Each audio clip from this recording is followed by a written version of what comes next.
Alright, so I'm going to show you guys how to set the white balance in Lightroom for night images to get it kind of perfectly balanced with the night sky.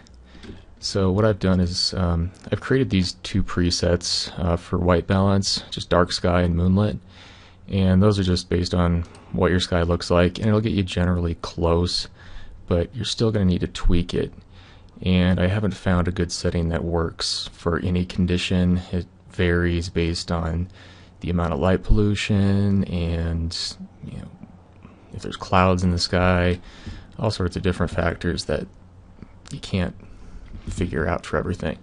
So what I've done is I've created these two presets. This one turns your saturation way up. It's basically just turning the vibrance and saturation all the way up, and it's also increasing the saturation of all the different color channels. So this looks crazy, and don't worry, we're going to turn it back off. But what you want to do in this is find the darkest area of your sky, so where there's no light pollution, no Milky Way. We just want the darkest area of the sky where the sky is actually going to be black. So if you zoom into that area, it's a little far. Let's go to 1:1. So now what we're going to do is adjust the temperature and tint. So you're just going to tweak this. For the temperature, you want to get to the point where color starts coming out in your stars. So if I go too far blue, you can see all the stars turn blue.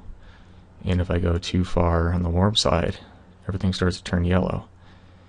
So what we want to find is the perfect balance in between that.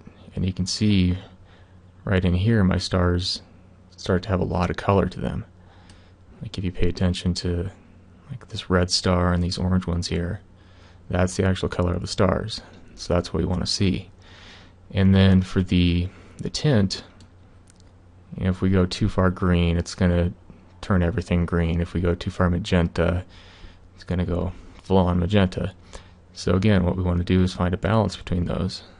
So if I just carefully select in between, what you want to see is pretty much the same amount of green as magenta.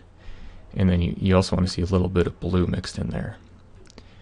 And sometimes it helps to bump up the exposure even more. My preset does that already, but it can help you really see what's happening there. So once I find that perfect spot, then I'm going to come back and turn that saturation off. Now you can see, the saturation's kind of low right now. You can see there's color in the stars. If I zoom back out, it's kind of flat, and that's what we want. It's kind of a dull gray look at this point. But once we start applying the other presets like Milky Way, reducing light pollution, and yeah, that's pretty much it. And if I add contrast to that, then you can see everything starts to really come out.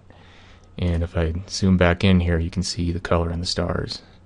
And I might even increase the saturation a little bit to see those better. So that's how you find your perfect white balance.